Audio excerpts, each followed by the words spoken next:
دنیا میں جب بھی جنگیں ہوتی ہیں تو دونوں ملکوں کے اندر تباہی آتی ہے. جو یہ جنگ لڑ رہے ہوتے ہیں وہ ملک اکانومیکلی طور پر انتہائی کمزور ہو جاتے ہیں. ان کی اکانومیز کولیپس کر جاتی ہیں، پھر چاہے وہ اپنے زمانے کے اندر سپر پاور ہی کیوں نہ رہ چکے ہوں. مثال کے طور پر سلطنت عثمانیہ، Spanish empire, British empire, Germany, USSR اس کی بہترین مثالیں ہیں. اور ایران نے بھی آج اگر سپر پاور امریکہ کو گھٹنوں پر لا کر کھڑا کر دیا ہے، اتنا بے بس اور لاچار بنا دیا ہے کہ وہ اتحادیوں سے مدد کی بھیک مانگ رہا ہے کہ اسٹریٹ آف ہرمز کو کھلوانے کے اندر میری مدد کرو، لیکن کوئی اس کی مدد نہیں کرنا چاہتا، یہ کہہ کر کہ یہ تمہاری جنگ ہے، ہماری نہیں.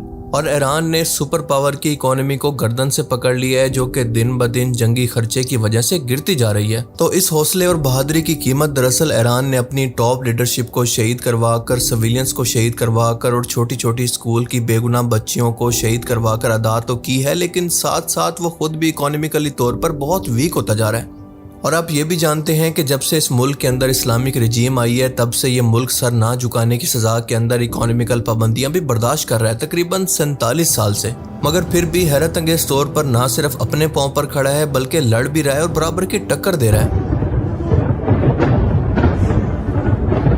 اور اب صورتحال یہاں پر آ گئی ہے کہ امریکہ ہر دن سیز فائر کا اعلان کرتا ہے تاکہ اسٹاک مارکیٹ کے اندر بہتری آئے، تو ایران اس کو ٹرمپ کی خام خیالی کہہ کر ریجیکٹ کر دیتا ہے کہ یہ خود سے اپنے آپ سے مذاکرات کر رہا ہے. ہمیں تو اس بارے میں کچھ نہیں پتا. Hello Iran, this is President Trump. Hello Mr. Trump. Let's make peace, make peace. No way. پھر ٹرمپ غصے میں آ کر پینک کے اندر پہلے سے زیادہ شدید حملے کی دھمکی دیتا ہے، تو ایران کا جواب ہوتا ہے کہ ابھی تیرے کو جو اکھڑنے کا اکھڑ لے. ٹرمپ اور اس کا سیکرٹری آف وار اعلان کر کے ہٹتے ہیں کہ ہم نے ایران کی تمام میزائل فیسلٹیز، نیوکلیئر سائٹس کو تباہ کر دیا ہے، ملٹری فیسلٹیز تباہ کر دی ہیں، اس کی نیوی تباہ ہو چکی ہے، ایئر فورس تباہ ہو چکی ہے. تو اگلے ہی دن ایران اس کے ایڈوانس ترین جہاز F-35 جس پر اس کو بہت مان تھا کہ یہ رڈار کی پکڑ کے اندر نہیں آتا اور اس کی قیمت $100 ملین ہے، تاریخ میں پہلی بار اس کو ٹارگٹ کر کے گرا دیتا ہے اور اس کے بعد اس کی نیول شپ ابراہیم لنکن پر بھی حملہ کرتا ہے. تو یہ شرمندگی سے کہتا ہے کہ ہم یہ جنگ جیت گئے ہیں، کیونکہ ایران میں جو رجیم پہلے تھی وہ بہت ہی ہارڈ اور سٹرکٹ تھی، یعنی بہت ہی زیادہ کنزرویٹو تھی، لیکن اب جو ہے وہ بہت ہی سافٹ ہے اور ہم سے مذاکرات کرنا چاہتی ہے. I don't like to say this. We've won this. This war has been won. The only one that likes to keep it going is the fake news. I mean, the New York Times, you read the New York Times, it's like we're not winning a war where they have no Navy and they have no Air Force and they have no nothing. And we literally have planes flying over Tehran and other parts of their country. They can't do a thing about it. We have really regime change. This is a change in the regime because the leaders are all very different than the ones that we started off with that created all those problems. So this was, I think we can say, Jason, this is regime change. اور مزے کی بات یہ ہے کہ صرف اسی پر نہیں رکا بلکہ اس نے یہ تک کہہ دیا ہے کہ یہ ایرانی رجیم مجھے سپریم لیڈر بنانے کے لیے تیار تھی لیکن میں نے خود منع کر دیا. مطلب کس لیول کا جوکر ہے یار یہ بندہ، کون اس کو سیریس لیتا ہوگا.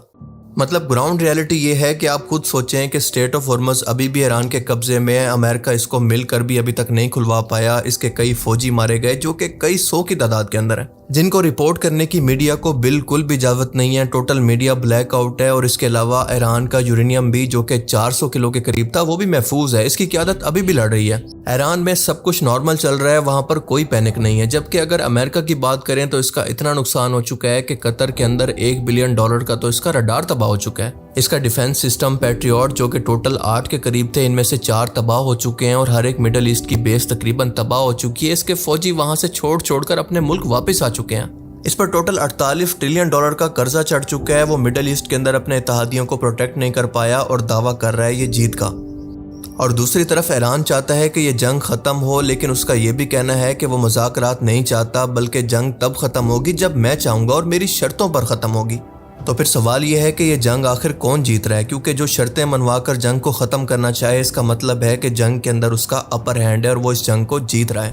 حزب اللہ جیت گئی، غصے میں بفرے ایک اور اسرائیلی میئر نے وزیر اعظم نیتن یاہو کی جانب سے چھپائی گئی حقیقت سب کے سامنے ظاہر کر دی ہے۔ روسی میڈیا کے مطابق میئر نے کہا ہے کہ اسرائیل کا ایک شہر صفحہ ہستی سے ہی مٹ چکا ہے۔ 2/3 شہری اپنے گھر چھوڑ گئے ہیں، سڑکوں پر گڑھے پڑے ہوئے ہیں اور کوئی ٹھیک کرنے والا نہیں ہے۔ شہریوں کو ذرہ برابر تحفظ حاصل نہیں ہے۔ بظاہر میڈیا کو کنٹرول کر کے اسرائیل میں کم سے کم تباہی دکھانے والے وزیر اعظم نیتن یاہو کی جانب سے چھپائی گئی حقیقت سب کے سامنے اس طرح ظاہر ہوئی ہے۔ غصے سے بپھرے اسرائیلی میئر کی جانب سے یہ کہا گیا ہے کہ جو تباہی ہوئی ہے اس کا کوئی ذمہ داری لینے والا نہیں ہے۔ اب دیکھیں صورتحال یہ ہے کہ امریکہ اور اسرائیل نے ایران کے اندر پاؤں تو پسا لیے ہیں اس جنگ کے اندر، لیکن وہ پاؤں ایران نے بالکل مار مار کر سجا دیے ہیں۔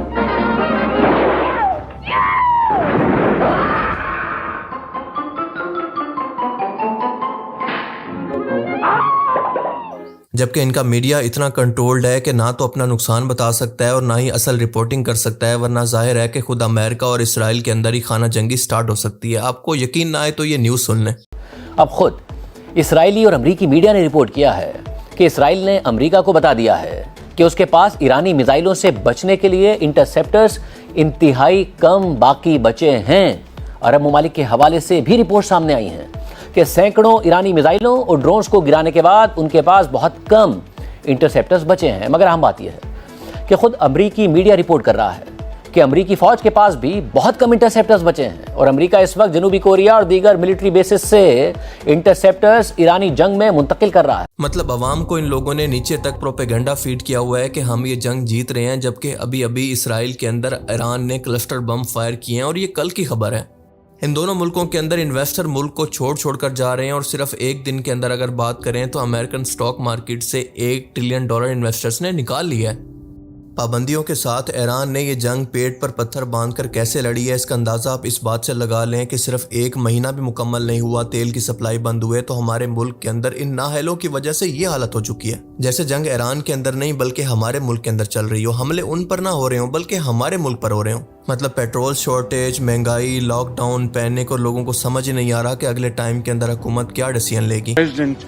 I would like to salute you. مطلب آپ خود سوچیں کہ نہ پابندیوں سے کوئی کام بنا، نہ اٹیک کرنے سے کچھ ہوا، نہ میڈیا وار سے کچھ ہوا، نہ رجیم کو ختم کر دینے سے کچھ ہوا، اور نہ لوگوں کے ہاتھ احتجاج کروانے سے، اور خانہ جنگی کروا کر کچھ حاصل ہوا، تو سوچیں امریکہ اور اسرائیل کے پاس اس جنگ کے لیے کیا آپشن باقی رہ جاتے ہیں۔ صرف اور صرف ایک سب سے بڑا اور کامیاب ہتھیار یعنی ڈیوائڈ اینڈ رول، یعنی شیعہ سنی کا فساد کروانا۔ دیکھیں سب سے زیادہ افسوس مجھے ان سنی مسلم ملکوں پر ہوا ہے جنہوں نے غزہ کے اندر تڑپتے مسلمانوں کی کوئی مدد نہیں کی اور اس وقت اپنے شیعہ بھائیوں کے غزہ کے قاتلوں کے مقابلے کے اندر مدد کر رہے ہیں۔ اسرائیل اور امریکہ کے اتحادی بن کر ایران پر حملہ کر رہے ہیں۔ مطلب ان کا قبلہ کیا ہے، آخر یہ کس سائڈ پر ہیں؟ اور اس وقت سب سے بڑا سوال یہ ہونا چاہیے کہ ایران دشمن کی بیسس کو اسلامی ملک کے اندر کیوں ٹارگٹ کر رہا ہے، بلکہ سوال یہ ہونا چاہیے کہ ان دشمنوں کی بیسس اسلامی ملک کے اندر کیا کر رہی ہیں، اور اپنی انہی حرکتوں کی وجہ سے جن کو لگتا ہے کہ ایران کو کمزور کر کے یا پھر ختم کر کے یہ ملک سکون سے رہ لیں گے، تو یہ ان کی بھول ہے، کیونکہ اسرائیلی ربیوں نے کھلے عام میڈیا پر آ کر اپنا سارا پلان پبلک کر رکھا ہے۔ ذرا اس یہودی ربی کا انٹرویو سنیں جو یہ کہہ رہا ہے کہ مڈل ایسٹ کے اندر بہت ہی جلد ایک بڑی جنگ ہونے والی ہے جو سنی ورسس شیعہ ہوگی، اور ٹرمپ نے اپنی سوشل میڈیا پوسٹ پر یہ تک لکھ دیا ہے کہ مڈل ایسٹ کے اندر ہم جو یہ جنگ لڑ رہے ہیں یہ دراصل سنی مسلم ملکوں کے لڑ رہے ہیں، کیونکہ شیعہ سنی کی یہ جنگ کافی سالوں سے چل رہی ہے اور ہم اسی کا خاتمہ کرنا چاہتے ہیں، یعنی ایران کو ختم کرنا چاہتے ہیں۔ اب اس سے بالکل صاف ہے کہ یہ جان بوجھ کر سنی مسلم ملکوں کو ایران کے خلاف بھڑکا کر اس جنگ کے اندر شامل کرنا چاہتے ہیں، اور اس سب کا ماسٹر مائنڈ ہے اسرائیل، جس کے ہاتھ میں ٹرمپ کی رسیاں ہیں جس کو وہ جیسے چاہتا ہے ہلاتا ہے، اور اس کا پلان ہے کہ اسی جنگ کے دوران مسجد اقصی پر ایک میزائل گرا کر اس کا الزام ایران پر لگا کر ان دونوں فرقوں کے لوگوں کو آپس میں لڑوا کر اتنا کمزور کر دیا جائے کہ پھر کوئی بھی گریٹر اسرائیل کا راستہ روکنے والا نہ بچے، اور ان ملکوں کی حالت بھی ایسی کر دی جائے جیسے ان لوگوں نے شام، عراق، افغانستان، فلسطین اور لیبیا کی ہے، جو کہ بالکل بھی اس جنگ کے اندر کہیں پر نظر ہی نہیں آتے۔ اور پھر یہ بندہ کہتا ہے کہ سعودی عربیہ اس جنگ کے اندر امریکہ سے مدد مانگے گا، لیکن اس کی مدد اسرائیل کرے گا، جس کے بدلے سعودی عربیہ اسرائیل کو اپنی زمین میں سے کچھ حصہ دے گا، جس کے بعد گریٹر اسرائیل کا وہ حصہ جو کہ سعودی عربیہ کے اندر شامل ہے ان کو بنا کسی جنگ کے آرام سے خود بخود مل جائے گا۔ Such a civil war in Saudi Arabia, and it'll be Shiites versus Sunnis. We don't know. Maybe one of the missiles will hit the mosque. Then all the Arabs will go against Iran. It will be the end of the problem. وہ greater اسرائیل جس کی boundary سعودی عربیہ سے لے کر دریائے فرات کے پورے علاقے تک موجود ہے، اور اس کی شروعات آپ دیکھ سکتے ہیں کہ سعودی عربیہ نے کھول کر اپنی تبوک کی کنگ فیصل ایئر بیس امریکہ کو دینے کا اعلان کیا ہے، جہاں سے وہ ایران پر حملے کرے گا، اور اس کے بعد ظاہر ہے کہ ایران بدلے میں اس بیس پر اٹیک کرے گا، اور اسی تبوک کی طرف آنے والے کچھ میزائل ممکن ہے کہ راستے کے اندر ہی کہیں پر گر جائیں، ممکن ہے کہ مکہ کے آس پاس جو کہ اس سے 10 گھنٹے کی مسافت پر ہے، اور سعودی عربیہ یہ الزام لگا سکے کہ دیکھو ایران نے مکہ پر حملہ کر دیا اور پوری دنیا کے مسلمان اس سے نفرت کر کے اس کے خلاف کھڑے ہو جائیں۔ یہ ایران نے بھی وارن کیا ہے کہ اس طرح کا فالس فلیگ آپریشن ہو سکتا ہے۔ ایران نے تو یہ بھی وارن کر دیا ہے کہ پاکستان کو بھی اس جنگ کے اندر گھسیٹنے کے لیے یہاں کے بلوچستان کے علاقے پر خود بخود امریکہ اور اسرائیل حملہ کریں گے اور اس کا الزام ایران پر ڈالنے کی کوشش کریں گے، اور ساتھ ساتھ یو اے ای نے بھی اس جنگ کے اندر شمولیت اختیار کر لی ہے، یعنی اس کے بحری بیڑے کے اندر شامل ہو چکے ہیں۔ مطلب آج آپ غور کریں گے تو دیکھیں گے کہ یہ سب کے سب مسلم حکمران اپنے مفادات کی خاطر یہود و نصارہ کے ساتھی بن چکے ہیں، صرف ان کے حکمران، ان کی عوام نہیں۔ اور اسی لیے مرحوم ڈاکٹر اسرار احمد یہ فرمایا کرتے تھے کہ عربوں کے لیے ہلاکت ہے، انہوں نے قرآن کو پس پش ڈال دیا، حالانکہ ان کو سب سے بڑی دنیا کی نعمت ملی تھی۔ یہ عجمی مسلمان ہے، عربی نہیں، عربی گئے، یہ نوٹ کر لیجئے، اس لیے کہ عربوں کو اللہ نے فضیلت دی تھی، محمد ان میں سے تھے صلی اللہ علیہ وسلم، یہ رتبہ بلند میرا جن کو مل گیا، لیکن ساتھ ہی اللہ نے دھمکی بھی دے دی تھی سورہ محمد میں، ان تتولوا یستبدل قوما غیرکم، اگر تم پیٹھ دکھا دو گے اس مشن کو جو ہم نے تمہارے حوالے کیا ہے، تمہیں ہٹائیں گے، کسی اور کو لے آئے۔ اور آپ کو ایک حیرت انگیز بات بتاؤں کہ یمن بھی عرب کے اندر شمار ہوتے ہیں، لیکن جو کردار ان کا اس جنگ کے اندر رہا ہے وہ حیرت انگیز طور پر قرآن و حدیث کے اندر پہلے بالکل اسی طرح سے بیان کیا گیا۔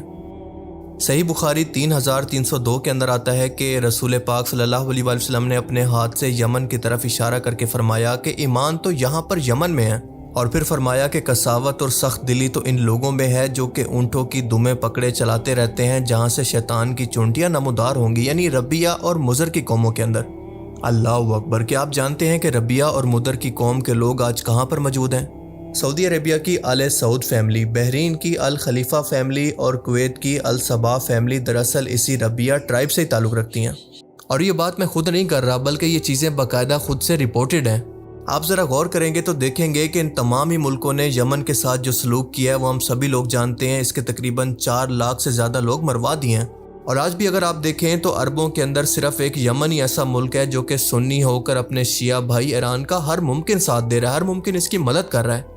اور جہاں تک ایران کی بات ہے تو سورہ الجمعہ کے اندر اس قوم کے بارے میں بیان ہوتا ہے کہ وہ لوگ جو کہ ابھی تک رسول خدا سے نہیں ملے، اللہ کے رسول ان کو تعلیم دیتے ہیں، اور اس قرآنی آیت کی تفسیر کے اندر آتا ہے کہ صحابہ کرام نے 3 مرتبہ پوچھا کہ یہ کون لوگ ہیں، تو اللہ کے رسول نے جواب دیا کہ حضرت سلمان فارسی کی طرف اشارہ کر کے فرمایا کہ اگر ایمان سریہ پر بھی ہوتا تو یہ لوگ وہاں سے بھی اس کو حاصل کر لیتے۔ اور آپ سب لوگ اچھی طرح سے جانتے ہیں کہ حضرت سلمان فارسی ایرانی تھے، اور جتنا ایران کے لوگوں نے جنگوں کے اندر شامل ہو کر اسلام کے لیے شہادتیں دے کر قربانیاں دی ہیں، شاید ہی کسی اور قوم نے اتنی قربانیاں دی ہوں۔